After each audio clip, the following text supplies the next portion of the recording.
नमस्कार। प्रारब्ध पर आप सभी का स्वागत। मैं अवनीश। हमारे साथ हैं व्यालोक जी, लेकिन उससे पहले कि व्यालोक जी का हम चंदन फूल माला से स्वागत करें, आप सब चैनल को सब्सक्राइब कर रखें, इसके लिए आपको बहुत बहुत धन्यवाद। हर वीडियो को लाइक जरूर कीजिए और शेयर करिए, ये अतिरिक्त स्नेह होगा।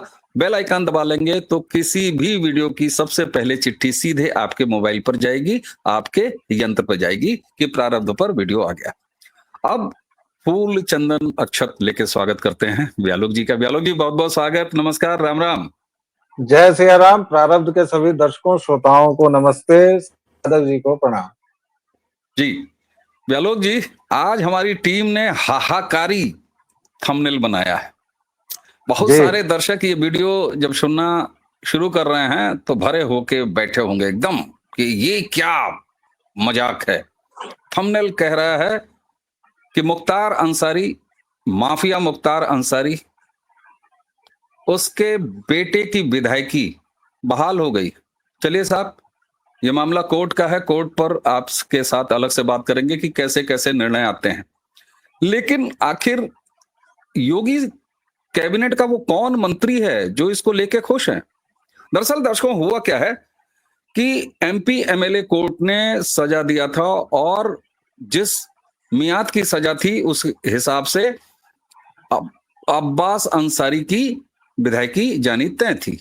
लेकिन नहीं साहब, इलाहाबाद हाई कोर्ट, अब कई लोग कहेंगे प्रयागराज हाई कोर्ट, नहीं साहब, उसका नाम इलाहाबाद हाई कोर्ट ही है।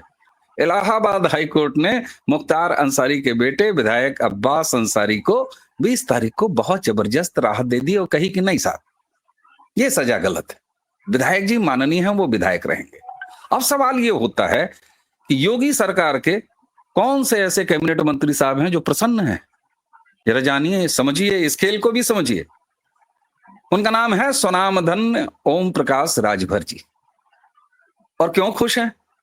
क्योंकि मऊ की जिस सीट से अब्बास अंसारी चुन के विधायक आए हैं, तब वो अखिलेश यादव के साथ थे और चचा पियर का चचा ओम प्रकाश जी के सिंबल पर अब्बास अंसारी विधायक हैं। तो अपने एक विधायक, जिससे कि किसी नेता का पलड़ा मजबूत होता है, भारी होता है, इसलिए स्वाभाविक रूप से खुश हैं।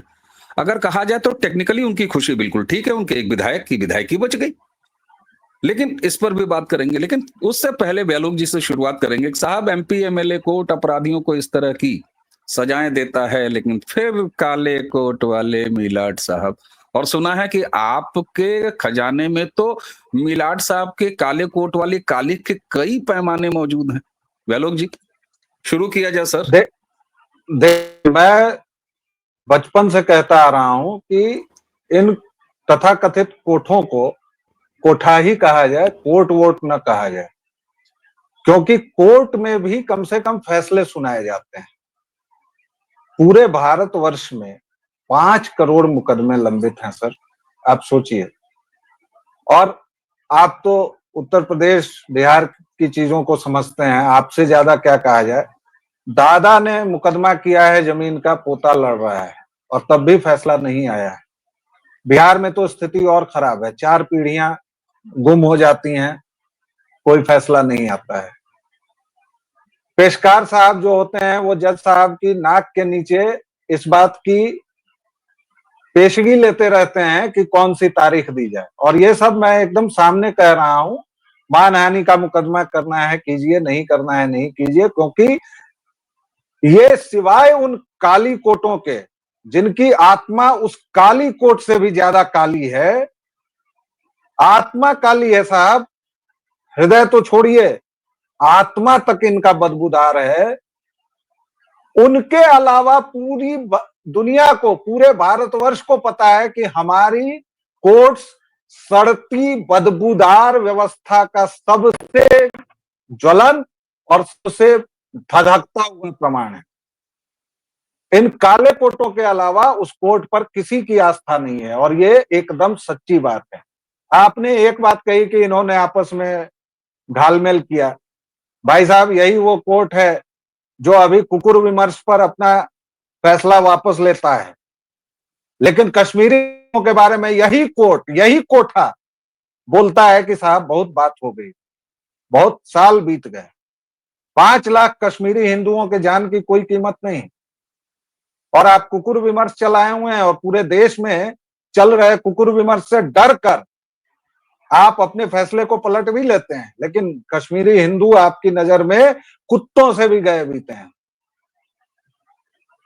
और दिल्ली हाई कोर्ट ने अभी एक नया कांड किया है, वो एमएफ हुसैन जो चुन चुन कर हिंदू देवी देवताओं की नग्न तस्वीर बनाता था, अपनी मां की तस्वीर उसने जब बनाई है तो वो तस्वीर जाकर देखिए, ऊपर से नीचे तक कपड़ों में ढकी हुई है। उसकी अपनी मां फातिमा ने तस्वीर बनाई है, वो देखिए ऊपर से नीचे तक ढकी हुई है। लेकिन सरस्वती की तस्वीर जाकर देखिए, दुर्गा की तस्वीर जाकर देखिए, और वो जब लगा हुआ था, मुझे इस बात की बेहद खुशी है कि हिंदू समाज जो कुंभकर्णी नींद में है, इनर्शिया में है, कम से कम जाग रहा है। और उन्हें एक भली महिला ने कम से कम उस पर मुकदमा किया। अब कोर्ट जी का खेला देखिए, मुकदमा हुआ, पुलिस गई, उसने सीज कर ली पेंटिंग। कोर्ट जी कह रहे हैं कि जिस पेंटिंग की बात हो रही है वो तो है ही नहीं है, और वो तो प्राइवेट स्पेस में लगी थी जी। मतलब प्राइवेट स्पेस में, पब्लिक स्पेस में हिंदुओं को गरियाने का पूरा मामला है आपके पास जी। व्यालोक जी, मैंने सिर्फ आपको इतने के लिए रोका है कि आप जिन वकील जी का जिक्र कर रहे हैं, जिन्होंने ये केस लेके सुप्रीम कोर्ट में लड़ा, अमिता सचदेवा जी, प्रारब्ध पर हम उनसे लगातार बात करते रहते हैं, और कल शाम को हम उनसे बात कर रहे हैं। कल इस पर डिटेल बात हो रही है, तो बस इतना ही आपको बताना था। तो अमिता जी का धन्यवाद, और ऐसे अनेक हिंदुओं का धन्यवाद कि वो लोग अब जग रहे हैं, वो अब कम से कम उनको समझ में आ रहा है। वरना यही देश था जहां उसको पद्मश्री पद्म भूषण दिया गया है, उस चुट्टे को, चोर को, और अंत में वो भाग के कतर में मरा है, मुंह मरा रहा था अपना कतर में जाके, क्योंकि हो जाए अगर इशारा शाह खुरासान का, सजदा न करूं हिंद की नापाक जमी को, ये लिखने वाला कौन है? ये वही एमएफ हुसैन का दादा परदादा वैचारिक रूप से लिखने वाला है, लेकिन विषय वो नहीं है। कोर्ट जी के तमाम फैसले आप देखिए, ऐसे उलझुल फैसले आते हैं, मैं झड़ी लगा दूंगा, जिसको देखकर इनको सिवाय अ बंच ऑफ जोकर्स, जिनके हाथ में इस देश की बहुत बड़ी सुरक्षा और बहुत नाजुक चीज, जिसको फैसला कहते हैं, जिसको न्याय कहते हैं, न्याय देना तो दूर की बात, ये लोग फैसला भी नहीं दे पा रहे हैं। इसलिए सबसे पहले इन कोर्ट्स पर लगाम लगे, जहां 30-35 परिवारों ने मिलकर 140 करोड़ देश की जनता है, उसके नसीब को रक्काशा के पांवों के बन गया है, जहां केवल पैसों की खनक से वो घुंघरू खुलते हैं या बजते हैं जी। बिल्कुल ठीक बात है। और एक चीज और, कई लोगों को ये लग सकता है कि हमने जब बड़े अधिकार भाव के साथ ये बताया कि योगी सरकार के मंत्री, कैबिनेट मंत्री ओम प्रकाश राजभर ये खुश हैं, तो कई लोगों को ये ऐतराज हो सकता है कि भाई ऐसा कैसे आपने कह दिया कि वो खुश हैं। लेकिन नहीं, बिल्कुल वो खुश हैं। हालांकि उनके पास आधार भी है खुशी का, ये मैंने आपको बताया।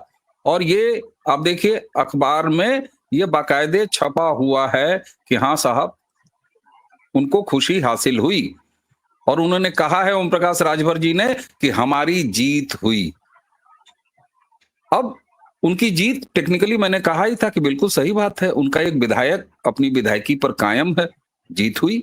अब यह अलग बात है कि कब वो अखिलेश यादव के साथ रहे। अब लोग कहेंगे कि ओम प्रकाश राजभर का मुख्तार अंसारी से क्या रिश्ता है, ये रिश्ता आप खोजते रहिए। जहां तक अब्बास अंसारी के ओम प्रकाश राजभर की पार्टी के निशान पर विधायक बनने की बात है, तो ये भी राजनीति का वो गंदा खेल है जिसमें दूसरे पार्टी के कैंडिडेट को, बड़े कैंडिडेट को, यानी समाजवादी पार्टी का ये कैंडिडेट था, ये सपा का आदमी था, लेकिन गठबंधन की वजह से ओम प्रकाश राजभर को अपने टिकट पर इसको लड़ाना पड़ा। तो टेक्निकली ये सपा का नहीं, बल्कि ओम प्रकाश राजभर का विधायक है। तो इसलिए ये टेक्निकल चीजें साफ कर देना बड़ा जरूरी होता है, वरना आजकल कोई भी ऐसे सनसनाता हुआ शुरू हो जाता है नीचे कमेंट में क्या बात कर रहे हैं, क्या बात कर रहे हैं। तो निश्चित रूप से ये दुर्भाग्यपूर्ण है, और जो सच है उसे तो हम कहेंगे। योगी सरकार के कैबिनेट मंत्री अगर प्रसन्न होते हैं मुख्तार अंसारी के बेटे की विधायकी बच जाने से, तो ऐसी विधायकी शर्मनाक है, और ऐसे मंत्री जी को दोबारा सोचना चाहिए। कम से कम ऐसी गंदगी वो साफ करके उसके बाद 25 करोड़ आबादी वाले उत्तर प्रदेश के यशस्वी मुख्यमंत्री जी की कैबिनेट की शोभा बढ़ाएं तो ज्यादा बेहतर रहता। हम अपेक्षा तो बिल्कुल करेंगे, क्योंकि दिल दुखता है साहब, मुख्तार अंसारी का लड़का है, एक माफिया का लड़का है जी, जी। खुद भी लालू जी, माफिया अब जरा है। कोर्ट साहब, आपने कहा कुछ संभल में भी है। जी, मैं बता रहा हूं, और मुख्तार अंसारी का बेटा है, यह तो है ही, वो खुद भी माफिया है, और यह भी प्रमाणित है।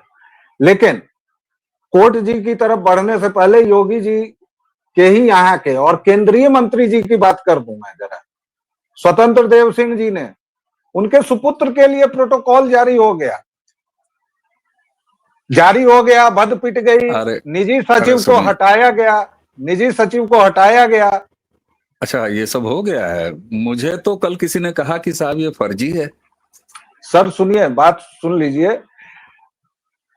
स्वतंत्र देव सिंह की कल योगी जी के जीवा के साथ मीटिंग हुई, और योगी जीवा ने एज यूजुअल कहा कि भैया बहुत बढ़िया काम किए हैं, अब बताइए क्या किया जाए, आपके साथ मार दिया जाए कि छोड़ दिया जाए। तो स्वतंत्र देव सिंह ने कहा कि भैया जिसको मारना है मार दो, हमें छोड़ दिया जाए, केंद्र में है, केंद्र में रहे दो, हमसे क्या मतलब। तो जो निजी सचिव साहब थे आनंद कुमार जी, उनकी अपमानजनक विदाई कर दी गई। लेकिन लेकिन ये जो गैरिक वस्त्र पर दाग लगते हैं ना साहब, तो बुरा तो लगता है, दिल दुखता तो है। अब योगी जीवा को पता नहीं चल पा रहा है कि आपके मंत्री क्या कर रहे हैं, तो ये दिक्कत की बात है। लेकिन कोर्ट जी, संभल में हरिहर मंदिर था, मोहम्मदवादियों ने पूरे पर कब्जा किया, एक छोटी सी खुदाई से शुरुआत हुई, फिर पता चला कि आई बा पूरी की पूरी बावड़ी भाई लोगों ने कब्जा ली है। बुलडोजर आया, जेसीबी आया, बावड़ी की सफाई हुई। बावड़ी में जब सीढ़ियों से भाई लोग उतरे, काफिर लोग, तो देखा कि आज तरीके ये तो पूरा का पूरा शहर है सांभा, अब तेरा क्या होगा कालिया। फिर जेसीबी और आई, फिर खुदा हुई, तो पता चला कि एक पूरा शहर भाई लोगों ने दबा लिया है। अब उस तथाकथित जामा मस्जिद पर आए, जो हर एक शहर में आपको मिल जाएगा, उसका भी जामा मस्जिद ही नाम क्यों रखा जाता है, उसका भी एक कारण है, उस पर कभी और चर्चा करें।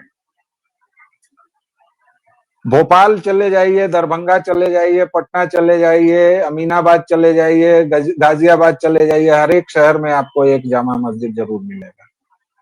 उसका कारण है, अकारण ये लोग कुछ नहीं करते हैं। आपकी तरह धार्मिक नहीं है, ये मजहबी हैं, राजनीतिक विचारधारा के हैं। इनका एक एक कदम पहले से तय है कि इनको कब क्या करना है। संभल में भाई लोग तुरंत पहुंच गए कोर्ट जी के पास। अच्छा देखिए, मजे की बात है कि तुरंत ये लोग कोर्ट जी के पास पहुंचते हैं, और वो भी कई बार तो सुप्रीम कोर्ट के पास, जो हमें और आपको सीढ़ियों से भगा दे, खजे कुकुर के समान, क्योंकि हम लोग काफिर हैं। अब कभी सुप्रीम कोर्ट में खुदा ना करे आपको पिटीशन वेटिशन डालना पड़े, नहीं डाल पाएंगे, कितनी भी अच्छी अंग्रेजी आती है, उसके लिए वो वकील साहब को ही लाना पड़ेगा, क्योंकि वो भाषा ही ऐसी है। और तब भी आपका डेट आते आते पता चला कि आपके सुपुत्र बड़े हो गए, वो अब जा रहे हैं डेट लेने कि सरकार माई बाप दे दीजिए डेट। 80,000 से 1 लाख मुकदमे सुप्रीम कोर्ट में लंबित हैं। उस सुप्रीम कोर्ट में जो केवल अंग्रेजी में सोचता बतियाता हगता मुतता है। केवल 4 राज्यों की कोर्ट है, बिहार, उत्तर प्रदेश, मध्य प्रदेश, राजस्थान, जहां आप हिंदी या किसी भी क्षेत्रीय भाषा में बात कर सकते हैं, बहस कर सकते हैं। तेलुगु वाले जो बड़े काबिल बनते हैं तमिल वाले, जरा दिखा दें चेन्नई हाई कोर्ट में जाके, तेलुगु और तमिल में बहस कर लें, कर्नाटक वाले करके दिखा दें। कैसी हीनता है, कैसा मतलब आत्मबोध है ही नहीं। पूरे दक्षिणात्य राज्यों में अंग्रेजी को माथे पर लेके नाच रहे हैं, अंग्रेजी का हगा हुआ पूरे माथे पर लगा लिया है, आहा सुगंध आ रही है साहब। लेकिन हिंदी चली जाएगी तो इनकी मैया मर जाएगी, नानी मर जाएगी। ये कमाल की बात। संभल में क्या, संभल मामले और में क्या हुआ संबल में कोर्ट में? क्या हुआ, मैं हारमोनियम लेके इधर उधर निकल गया था, लेकिन दर्शकों आपको मजा ही आया होगा, कोई बात नहीं। संबल में कोर्ट जी ने कह दी स्टेटस को बनाए रखिए, यथास्थिति, आंखों दिख रही है बात। मंदिर है साहब, और मंदिर नहीं है, पूरा शहर है, और आप स्टेटस को लगा रहे हैं, स्टेटस को दे रहे हैं। ज्ञानवापी किस मस्जिद का नाम, गाली इसी पर निकल जाएगी मुंह से, किस मस्जिद का नाम ज्ञानवापी है साहब? पूरी विश्व में, पूरी दुनिया में, पूरी कायनात में। और कौन सी मस्जिद ऐसी है जिसकी पिछली दीवार पूरी पूरी मंदिर वाली हो? क्योंकि भाई लोग तो जल्दी में थे ना। आप खजुराहो चले जाइए, सारी मूर्तियां जो खंडित नहीं कर पाए तो आधी अधूरी, लक्ष्य था कि 1000 मूर्तियां खंडित करनी है। ज्ञानवापी में किसी अंधे को टटोलवाइएगा तो कह देगा कि ये मंदिर है साहब। मिलॉर्ड्स को नहीं दिखता है, अरे अंधे हैं, बहरे हैं, सुनाई नहीं देता है। और सबसे बढ़ अरे के आपस में परिवार परिवार खेलने वाले ये भ्रष्ट जोकर्स हैं। That's it ji.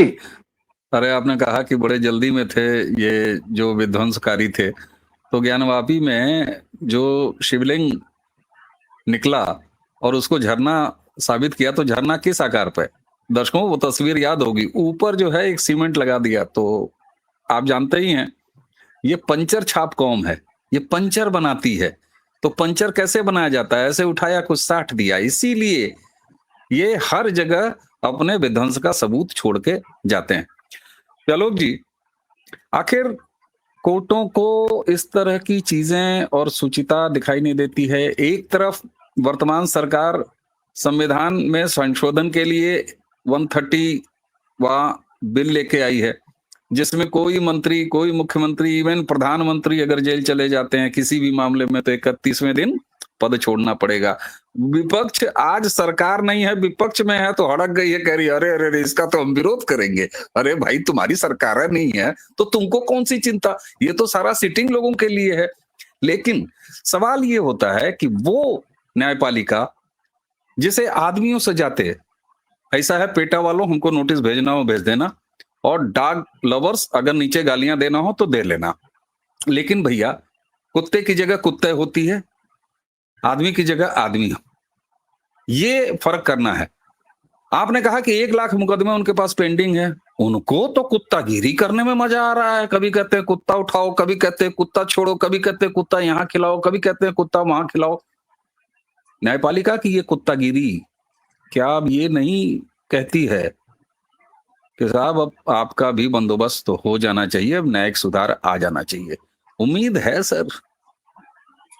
सर देखिए, उम्मीद तो मुझे मोदी जीवा से बहुत सारी है, और ऐसा इसलिए है कि कुछ एक काम, मैं सारी चीजों को भूल जाता हूं। भैया राम मंदिर बना, 370 हटा, जो पार्टी 50 वर्षों से इसकी रट लगा रही थी, जी हाँ जनसंघ के समय से ही, उसने अगर अपने 3 मुख्य वादों में 2 वादे पूरे कर दिए, समान नागरिक संहिता की दिशा में बढ़ रही है, जहां जहां उसकी सरकारें हैं लगभग हो ही गया है। भाई उत्तराखंड में हो गया, यूपी में आज गया, आज न कल असम में आ जाए, सब जगह आ ही रहा है। ठीक, ठीक। तो मुझे लगता है कि इसी बिना पर यह देश अगर कृतज्ञ होगा, हिंदू अगर कृतज्ञ होगा, सनातनी अगर कृतज्ञ होगा, तो मोदी जी वा को कहेगा कि यार जब तक तुम वहां की यात्रा नहीं करते हो ना, तब तो बैठो यार दिल्ली में, 303 से 240 पर नहीं लाएगा। लेकिन हम सनातनी हैं और भूलना हमारा स्वभाव है, और हमें मजा नहीं आता है। मोदी जी वा डांस नहीं किया, थोड़ा नाचता तो मजा आता है, अच्छा, अब इसको घमंड चढ़ रहा है, कुर्ता कलफ वाला पहन रहा है। तो हमारे यहाँ ऐसी ऐसी कसौटियां हैं, बाहर जाना इसलिए। पड़ेगा हमें, बिल्कुल। लेकिन सबसे पहले और सबसे जरूरी एकमात्र चीज है, इस सरकार की सारी अच्छी चीजें धुल जाएंगी अगर इसने न्यायिक सुधार नहीं किए। न्याय तो है ही नहीं ना सर देश में, फैसला बिल्कुल, सुनाने बिल्कुल। वाले लोग हैं। और उसको भी आपने भारतीय न्याय संहिता किया तो अब वो मिले लोगों को। मिले, बिल्कुल। भाई और यहीं इंडियन पर पिनल कोड से आप हाँ, हाँ, हाँ, भारतीय दंड न्याय संहिता संहिता की तरफ भाई, आए, दंड बिल्कुल, संहिता बिल्कुल, से, तो बिल्कुल, अब बिल्कुल, उसका मार्ग प्रशस्त कीजिए मोदी जी। बिल्कुल।